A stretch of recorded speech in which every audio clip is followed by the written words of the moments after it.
Kiranya kasih setiamu mendatangi aku ya Tuhan, keselamatan daripadamu itu sesuai dengan janjimu, supaya aku dapat memberi jawab kepada orang yang mencela aku, sebab aku percaya kepada firman-Mu. Janganlah sekali-kali mencabut firman kebenaran dari mulutku, sebab aku berharap kepada hukum-hukum-Mu. Aku hendak berpegang pada Taurat-Mu senantiasa, untuk seterusnya dan selamanya. Aku hendak hidup dalam kelegaan, sebab aku mencari titah-titah-Mu. Aku hendak berbicara tentang peringatan-peringatan-Mu di hadapan raja-raja, dan aku tidak akan mendapat malu. Aku hendak bergemar dalam perintah-perintah-Mu yang kucintai itu. Aku menaikkan tanganku kepada perintah-perintah-Mu yang kucintai, dan aku hendak merenungkan ketetapan-ketetapan-Mu.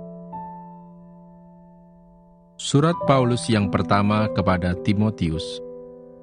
Timotius pasal 1. Salam. Dari Paulus, Rasul Kristus Yesus menurut perintah Allah, Juru Selamat kita, dan Kristus Yesus, dasar pengharapan kita, kepada Timotius, anakku yang sah di dalam iman.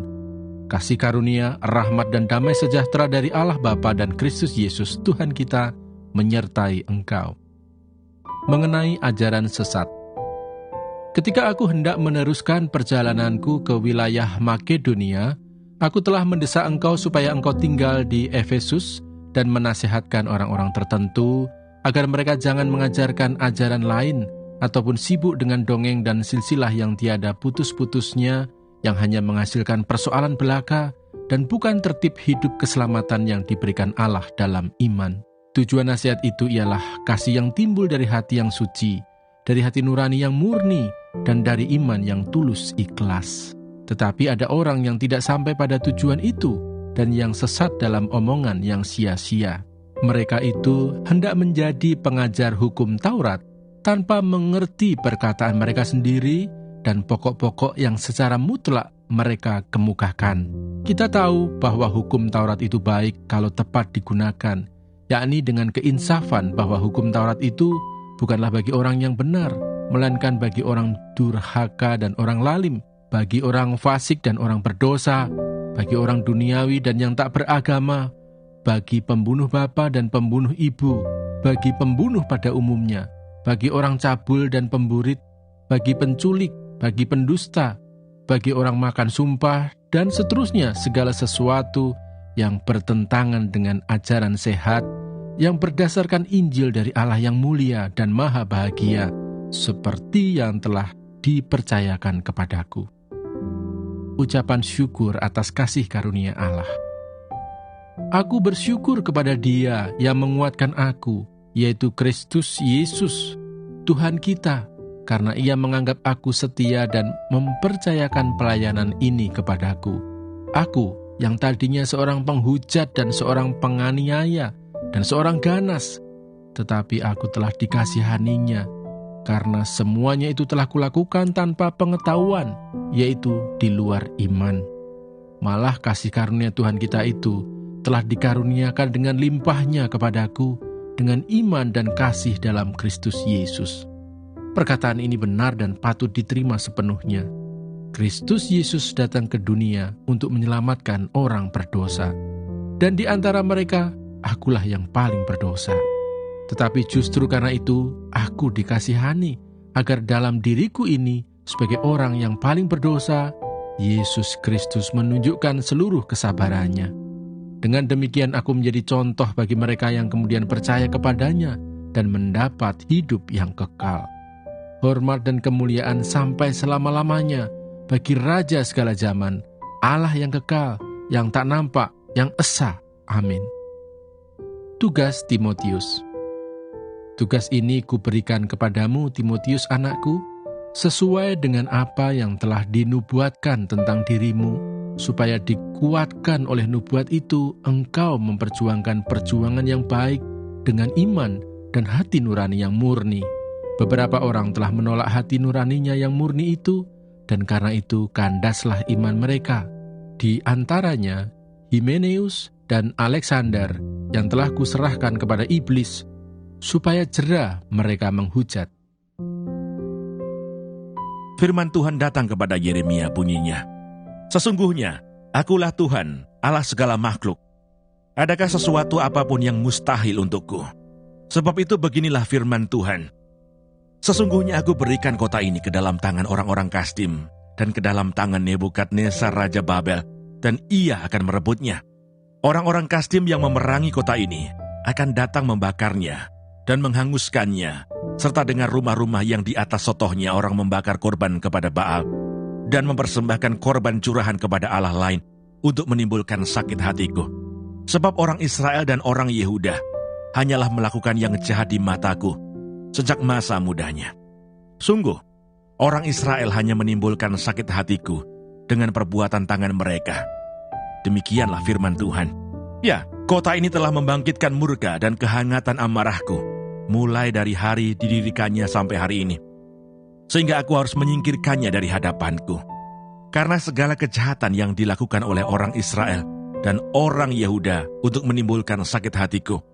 Oleh mereka sendiri, raja-raja mereka, pemuka-pemuka mereka, imam-imam mereka, nabi-nabi mereka, orang Yehuda dan penduduk Yerusalem. Mereka membelakangi aku dan tidak menghadap kepadaku. Dan sekalipun aku mengajar mereka terus-menerus, tiada mereka mau mendengarkan atau menerima penghajaran. Mereka menempatkan dewa-dewa mereka yang menjijikkan di rumah yang di atasnya namaku diserukan untuk menajiskannya. Mereka mendirikan bukit-bukit pengorbanan untuk Baal di lembah Ben Hinnom untuk mempersembahkan anak-anak lelaki dan anak-anak perempuan mereka kepada Moloch sebagai korban dalam api. Sekalipun aku tidak pernah memerintahkannya kepada mereka, dan sekalipun hal itu tidak pernah timbul dalam hatiku, yakni hal melakukan kejijikan ini, sehingga Yehuda tergelincir ke dalam dosa. Oleh sebab itu beginilah firman Tuhan Allah Israel mengenai kota ini, yang engkau katakan telah diserahkan ke dalam tangan Raja Babel karena pedang, kelaparan dan penyakit sampar. Sesungguhnya aku mengumpulkan mereka dari segala negeri, kemana aku mencerai beraikan mereka karena murka aku, kehangatan amarahku dan gusarku yang besar, dan aku akan mengembalikan mereka ke tempat ini, dan akan membuat mereka diam dengan tenteram. Maka mereka akan menjadi umatku, dan aku akan menjadi Allah mereka. Aku akan memberi mereka satu hati dan satu tingkah langkah, sehingga mereka takut kepadaku sepanjang masa untuk kebaikan mereka, dan anak-anak mereka yang datang kemudian. Aku akan mengikat perjanjian kekal dengan mereka, bahwa aku tidak akan membelakangi mereka, melainkan akan berbuat baik kepada mereka. Aku akan menaruh takut kepadaku ke dalam hati mereka, supaya mereka jangan menjauh daripadaku. Aku akan bergirang karena mereka untuk berbuat baik kepada mereka, dan aku akan membuat mereka tumbuh di negeri ini dengan kesetiaan, dengan segenap hatiku, dan dengan segenap jiwaku. Sebab beginilah firman Tuhan, seperti aku mendatangkan kepada bangsa ini segenap malapetaka yang hebat ini, demikianlah aku mendatangkan ke atas mereka keberuntungan yang kujanjikan kepada mereka. Orang akan membeli ladang lagi di negeri ini yang kamu katakan, itu adalah tempat tandus tanpa manusia dan hewan. Itu telah diserahkan ke dalam tangan orang-orang Kasdim. Orang akan membeli ladang-ladang dengan perak, menulis surat pembelian, memeteraikannya, dan memanggil saksi-saksi di daerah Benyamin, di sekitar Yerusalem, di kota-kota Yehuda, di kota-kota pegunungan, di kota-kota daerah bukit, dan di kota-kota tanah Negeb. Sebab aku akan memulihkan keadaan mereka. Demikianlah firman Tuhan. Yeremia pasal 33. Janji pemulihan keadilan Yerusalem dan Yehuda. Datanglah firman Tuhan untuk kedua kalinya kepada Yeremia, ketika ia masih terkurung di pelataran penjagaan itu. Bunyinya, beginilah firman Tuhan yang telah menjadikan bumi dengan membentuknya dan menegakkannya. Tuhan ialah namanya. Berserulah kepada aku, maka aku akan menjawab engkau, dan akan memberitahukan kepadamu hal-hal yang besar dan yang tidak terpahami, yakni hal-hal yang tidak kau ketahui. Sebab beginilah firman Tuhan Allah Israel mengenai rumah-rumah di kota ini, dan mengenai gedung-gedung istana Raja Yehuda yang dirobohkan untuk dipakai terhadap tembok-tembok pengepungan dan pedang. Orang akan masuk pertempuran melawan orang-orang Kasdim, dan kota ini akan penuh dengan bangkai-bangkai manusia yang telah kupukul mati karena murkaku dan kehangatan amarahku. Sebab aku telah menyembunyikan wajahku dari kota ini oleh karena segala kejahatan mereka. Sesungguhnya, aku akan mendatangkan kepada mereka kesehatan dan kesembuhan, dan aku akan menyembuhkan mereka dan akan menyingkapkan kepada mereka kesejahteraan dan keamanan yang berlimpah-limpah. Aku akan memulihkan keadaan Yehuda dan Israel, dan akan membangun mereka seperti dahulu. Aku akan mentahirkan mereka dari segala kesalahan yang mereka lakukan dengan berdosa terhadap aku. Dan aku akan mengampuni segala kesalahan yang mereka lakukan dengan berdosa dan dengan memberontak terhadap aku. Dan kota ini akan menjadi pokok kegirangan, ternama, terpuji, dan terhormat bagiku di depan segala bangsa di bumi yang telah mendengar tentang segala kebajikan yang kulakukan kepadanya. Mereka akan terkejut dan gemetar karena segala kebajikan dan segala kesejahteraan yang kulakukan kepadanya. Beginilah firman Tuhan di tempat ini, yang kamu katakan telah menjadi reruntuhan tanpa manusia dan tanpa hewan, di kota-kota Yehuda dan di jalan-jalan Yerusalem, yang sunyi sepi itu tanpa manusia, tanpa penduduk dan tanpa hewan. Akan terdengar lagi suara kegirangan dan suara sukacita, suara pengantin laki-laki dan suara pengantin perempuan, suara orang-orang yang mengatakan, "Bersyukurlah kepada Tuhan semesta alam, sebab Tuhan itu baik, bahwasanya untuk selama-lamanya kasih setianya." Sambil mempersembahkan korban syukur di rumah Tuhan, sebab aku akan memulihkan keadaan negeri ini seperti dahulu, firman Tuhan. Beginilah firman Tuhan semesta alam. Di daerah ini yang sudah menjadi reruntuhan, tanpa manusia dan tanpa hewan, dan di segala kotanya akan ada lagi padang rumput bagi gembala-gembala yang membaringkan kambing domba di situ. Di kota-kota pegunungan, di kota-kota daerah bukit, di kota-kota tanah Negeb, di daerah Benyamin, di sekitar Yerusalem, dan di kota-kota Yehuda, kambing domba akan lewat lagi dari bawah tangan orang yang menghitungnya. Demikianlah firman Tuhan. Perjanjian dengan keturunan Daud dan keturunan Lewi. Sesungguhnya waktunya akan datang, demikianlah firman Tuhan, bahwa aku akan menepati janji yang telah kukatakan kepada kaum Israel dan kaum Yehuda. Pada waktu itu dan pada masa itu, aku akan menumbuhkan tunas keadilan bagi Daud. Ia akan melaksanakan keadilan dan kebenaran di negeri. Pada waktu itu Yehuda akan dibebaskan, dan Yerusalem akan hidup dengan tenteram. Dan dengan nama inilah mereka akan dipanggil Tuhan keadilan kita. Sebab beginilah firman Tuhan, keturunan Daud tidak akan terpupus duduk di atas tahta kerajaan kaum Israel.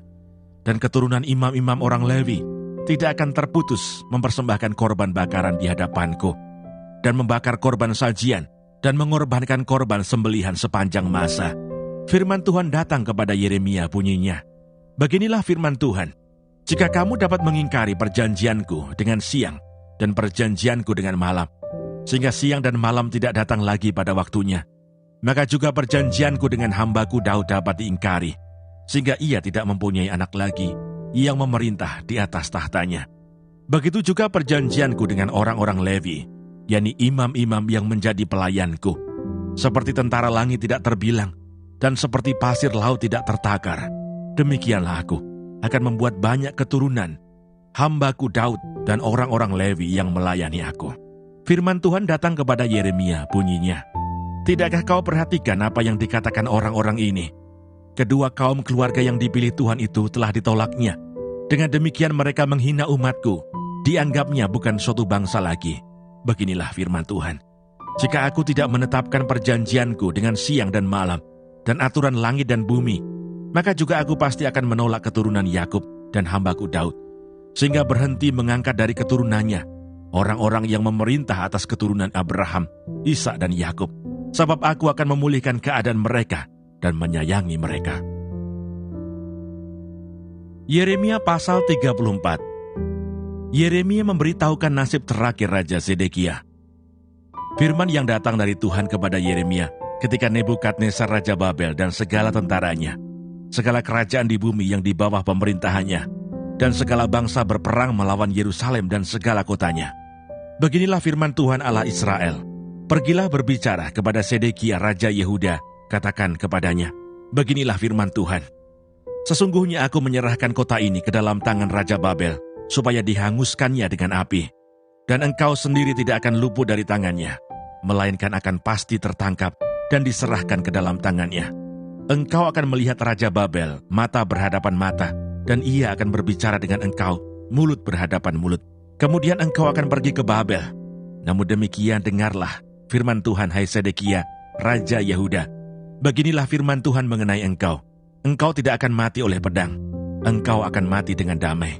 Dan sebagaimana dinyalakan api untuk menghormati bapa-bapa leluhurmu, raja-raja dahulu, yang hidup sebelum engkau, demikianlah orang akan menyalakan api untuk menghormati engkau, dan akan meratapi engkau dengan berkata, aduhai Tuan, sungguh, akulah yang mengucapkan firman ini.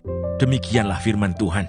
Nabi Yeremia menyampaikan segala perkataan ini kepada Sedekia, Raja Yehuda di Yerusalem, ketika tentara Raja Babel berperang melawan Yerusalem dan segala kota Yehuda yang masih tinggal, yaitu Lakis dan Aseka, sebab kota-kota itulah yang masih tinggal di antara kota-kota Yehuda sebagai kota-kota yang berkubu. Janji kepada budak-budak Ibrani tidak ditepati. Firman yang datang dari Tuhan kepada Yeremia sesudah Raja Zedekia mengikat perjanjian dengan segenap rakyat yang ada di Yerusalem untuk memaklumkan pembebasan, supaya setiap orang melepaskan budaknya bangsa Ibrani, baik laki-laki maupun perempuan, sebagai orang merdeka, sehingga tidak ada seorang pun lagi yang memperbudak seorang Yehuda saudaranya. Maka semua pemuka dan segenap rakyat yang ikut serta dalam perjanjian itu menyetujui bahwa setiap orang akan melepaskan budaknya laki-laki dan budaknya perempuan sebagai orang merdeka, sehingga tidak ada lagi yang memperbudak mereka. Orang-orang itu menyetujuinya, lalu melepaskan mereka. Tetapi sesudah itu mereka berbalik pikiran, lalu mengambil kembali budak-budak lelaki dan perempuan yang telah mereka lepaskan sebagai orang merdeka itu, dan menundukkan mereka menjadi budak laki-laki dan budak perempuan lagi. Lalu datanglah firman Tuhan kepada Yeremia, bunyinya, beginilah firman Tuhan Allah Israel, aku sendiri telah mengikat perjanjian dengan nenek moyangmu pada waktu aku membawa mereka keluar dari tanah Mesir, dari tempat perbudakan, isinya, pada akhir 7 tahun, haruslah kamu masing-masing melepaskan saudaranya bangsa Ibrani yang sudah menjual dirinya kepadamu. Ia akan bekerja padamu 6 tahun lamanya. Kemudian haruslah engkau melepaskan dia sebagai orang merdeka. Tetapi nenek moyangmu tidak mendengarkan aku dan tidak memperhatikan aku. Hari ini kamu telah bertobat dan melakukan apa yang benar di mataku, karena setiap orang memaklumkan pembebasan kepada saudaranya, dan kamu telah mengikat perjanjian di hadapanku, di rumah yang atasnya namaku diserukan. Tetapi kamu telah berbalik pikiran dan telah menajiskan namaku. Kamu masing-masing telah mengambil kembali budaknya laki-laki dan budaknya perempuan, yang telah kamu lepaskan sebagai orang merdeka menurut keturunannya, dan telah menundukkan mereka, supaya mereka menjadi budakmu laki-laki dan budakmu perempuan lagi. Sebab itu, beginilah firman Tuhan, kamu ini tidak mendengarkan aku, agar setiap orang memaklumkan pembebasan kepada sesamanya dan kepada saudaranya. Maka sesungguhnya, aku memaklumkan bagimu pembebasan, demikianlah firman Tuhan, untuk diserahkan kepada pedang, penyakit sampar dan kelaparan. Aku akan membuat kamu menjadi kengerian bagi segala kerajaan di bumi, dan aku akan menyerahkan orang-orang yang melanggar perjanjianku dan yang tidak menepati isi perjanjian yang mereka ikat di hadapanku, dengan memotong anak lembu jantan menjadi 2 untuk berjalan di antara belahan-belahannya. Pemuka-pemuka Yehuda, pemuka-pemuka Yerusalem, pegawai-pegawai istana, imam-imam, dan segenap rakyat negeri yang telah berjalan di antara belahan-belahan anak lembu jantan itu, mereka akan kuserahkan ke dalam tangan musuh mereka dan ke dalam tangan orang-orang yang berusaha mencabut nyawa mereka, sehingga mayat mereka menjadi makanan burung-burung di udara dan binatang-binatang di bumi. Juga Sedekia Raja Yehuda beserta para pemukanya akan kuserahkan ke dalam tangan musuh mereka dan ke dalam tangan orang-orang yang berusaha mencabut nyawa mereka, dan ke dalam tangan tentara Raja Babel yang sekarang telah berangkat daripada kamu. Sesungguhnya demikianlah firman Tuhan, aku memberi perintah dan membawa mereka kembali ke kota ini untuk memeranginya, merebutnya, dan menghanguskannya dengan api. Aku akan membuat kota-kota Yehuda menjadi ketandusan tanpa penduduk.